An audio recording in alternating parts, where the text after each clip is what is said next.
இடத்துல நீங்கள் ஒரு மேனிஃபெஸ்டோ ரிலீஸ் பண்ணீங்கல்ல, அந்த மேனிஃபெஸ்டோவில் அதில் இப்போ அதுக்கான காரியங்கள் செய்வீங்களா அப்படின்னு ஒரு கேள்வி இருக்குது. செய்வதற்காகத்தானே கொடுத்துருக்கோங்கண்ணா. நீங்கள் ஒரு விஷயத்தை புரிந்து கொள்ள வேண்டும்.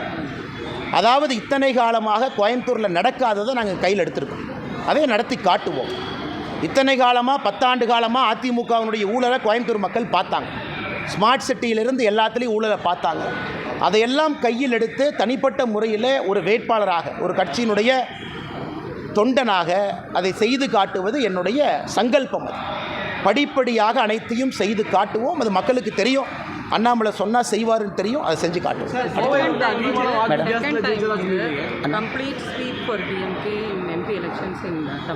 Madam, yesterday I have given a long press meet. Madam, I kindly request you to kindly check it. I have given a long press meet, the reasons, what is the vote share, what BJP has done vis-a-vis the other party. No, but how do you plan to reverse this? Madam, there is no question of reversing. A party first has to attain the vote share. It's a step-by-step process. Overnight, a party cannot claim everything. A party has to enter the double digit first. A party is like a baby. A baby has to first crawl. A baby has to walk. A baby has to run. It's a step-by-step process. Our party is patient. We know at a particular point of time where we need to be. We are exactly where we need to be at this point of time. We know at 2026 where we want to go. And exactly we will reach in 2026 where we want to go. கோவையில் அதிகமான வாக்குகள் வாங்கியிருந்ததா நேற்று நீங்கள் சொல்லியிருந்தீங்க. ஆனால் CPR இதுக்கு முன்னாடி போட்டிட்டு கோவையில் உங்களோட அதிகமான வாக்குகள் வாங்கியிருந்திருக்காரு. அந்த தகவல் முரணான தகவல். யார் வாங்கலைங்க? யார் வாங்க? பொய் சொல்ல விரும்பலை. அண்ணன் டேட்டாவை செக் பண்ணிட்டு பேசணும். அண்ணன் பேசணும். அது வேலுமணி அண்ணன் கொஞ்சம் அவருடைய அரசியல் ஞானத்தை, அவருடைய அரசியல் அறிவை வேலுமணி அண்ணன் கொஞ்சம் திரும்ப சுய பரிசோதனை செஞ்சுக்கணும். அதனால் வேலுமணி அண்ணனுக்கு எல்லா ரைட்ஸ் இருக்குது. தவறான தகவலை ஒரு அதிமுகவினுடைய மூத்த தலைவர் பத்திரிகை நண்பர்கள்ட்ட தவறான தகவலை சொல்லக்கூடாது. அந்த தவறான தகவலை நம்பி பத்திரிகை நண்பர்கள் அந்த கேள்வி எனக்கு கேட்கக்கூடாது. இணையமைச்சராக வாய்ப்புள்ளதாக அரசியல் வட்டாரங்களில் பேசியிருக்குது. வாய்ப்பு இருக்குன்னா நீங்கள் அதுக்கு ஏற்றுக்கொள்வீர்களா? இணையமைச்சராக வேறு ஏதாச்சும் கேள்வி இருக்காங்க? ஏன் பிஜேபி இன்னும் மக்களோட மக்களாக போகலை அப்படிங்கிறது ஓட்டு இல்லைண்ணே, இதை விட என்னென்ன போக முடியும்? ஏன் 11.5% வந்தது பெருசு இல்லையா? அது ஏற்றம் தானே காட்டுது, இறக்கத்தை காட்டுதா? 12 இடத்துல 2வது வந்திருக்காங்க. அது ஏற்றம் இல்லையா? கோயம்புத்தூர் மாதிரி இடத்துல அதிமுகவுடைய கோட்டைன்னு சொன்னதை ஜஸ்ட் டெபாசிட் வாங்கியிருக்கிறாங்க. அதிமுக 3 இடத்துல டெபாசிட்டை இழந்திருக்கிறாங்க சட்டமன்றத்தில். இது ஏற்றம் இல்லையா? இது மக்களால் போனனால தான் அந்த ஓட்டு வந்திருக்கு. இந்த ஓட்டு ஏன் வந்திருக்கு? மக்களோட மக்களாக பாரதிய ஜனதா கட்சியினுடைய தொண்டன் பணி செய்கிறனால தான் அந்த ஓட்டு வந்திருக்கு.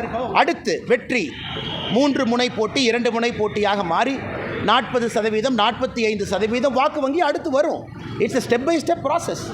அது கட்சிக்கும் தெரியும். மக்களுடைய அன்பை சம்பாதிப்பதற்கு இன்னும் உழைச்சிக்கிட்டே இருங்க, கடுமையாக உழைங்க.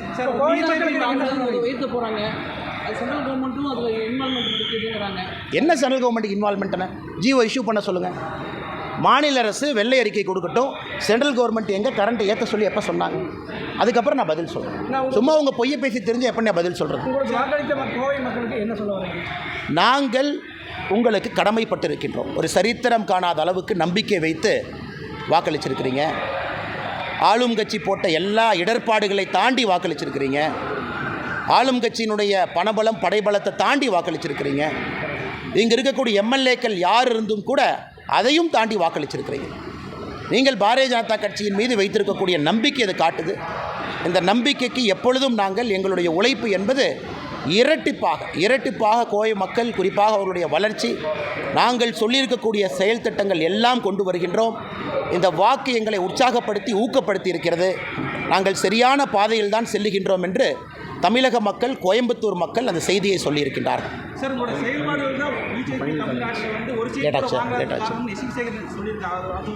அவர் யாருன்னே தெரியாது தலைவா. அவங்கவுங்க சொல்லுவாங்க. என்னுடைய செயல்பாடு தான் பாரதிய ஜனதா கட்சி இரட்டை இலக்குன்னு நான் சொல்கிறேன். நீங்கள் இல்லை, நீங்கள் சொல்லிக்கங்க. எங்களுடைய செயல்பாடு தான் பாரதிய ஜனதா கட்சி 2வது இடத்துல 12 இடத்துக்கு வந்திருக்காங்கன்னு சொல்கிறேன். நீங்கள் இல்லைன்னு சொல்லுங்கள். எங்களுடைய செயல்பாடு தான் அதிமுகவினுடைய கோட்டையில் ஜஸ்ட் டெபாசிட் வாங்கியிருக்காங்கன்னு நான் சொல்கிறேன். இல்லைன்னு சொல்லுங்கள். எங்களுடைய செயல்பாடு தான் அதிமுக 3 இடத்துல டெபாசிட்டை இழந்திருக்காங்கன்னு நான் சொல்கிறேன் கோயம்புத்தூருக்குள்ளே. இல்லைன்னு சொல்லுங்கள். எங்களுடைய செயல்பாடு தான் தமிழகத்தில் அதிமுக நிராகரிக்கப்பட்டிருக்குன்னு நான் சொல்கிறேன். இல்லைன்னு நீங்கள் சொல்லுங்கள். எங்களுடைய செயல்பாடு தான் தமிழகத்தில் பாரதிய ஜனதா கட்சி வேகமாக வளர்கின்ற கட்சின்னு மக்கள் சாட்சிப்படுத்தியிருக்காங்க. இல்லைன்னு நீங்கள் சொல்லுங்கள். அதெல்லாம் பேசுவேன். நேற்று பிரஸ் மீட்டில் பேசியிருக்காங்க பாருங்க. வேறு வச்சிருக்கானே பெரிய ஃபேன் பேஸ் இருக்கிறவங்க ஒரு முக்கிய ஃபேக்டராக இருந்திருக்காங்க. 2026 நோக்கம் வச்சிருக்கீங்க. விஜய் கிட்ட அணுகிறதுக்கான வாய்ப்புகள் இருக்கு. பெரிய ஃபேக்டர் தான் இல்லைன்னு நான் சொல்லணும். யார் அரசியலுக்கு வந்தாலும் கூட மக்கள் புதியவர்களுக்கு தமிழகத்தில் எப்போ வாய்ப்பு கொடுப்பாங்க. 2026 பொறுத்தவரை கூட்டணி ஆட்சி, நான் சொல்கிறத நீங்கள் எழுதி வச்சுக்கங்க. தமிழ்நாட்டில் இன்றைக்கு நிலைமையில் எந்த கட்சியும் தனியாக இங்கே ஆட்சி அமைக்க முடியாது. இன்னும் 500-550 நாள் இருக்குது. நான் சொல்வதை எழுதி வைத்துக் கொள்ளுங்கள். 2026 தமிழக அரசியலில் முதலாக ஒரு முழுமையான கூட்டணி ஆட்சியை நம்ம பார்க்கத்தான் போகிறோம். 2026 அதிமுக கூட்டணிக்கான வாய்ப்பு இருக்குமா? நான் பேசுகிறத பார்த்து அப்படி தெரியுதானே? அதுக்கு இன்னொருத்தரை கொண்டு வந்து நீங்கள் கூட்டணி வைக்கணும் பையனை.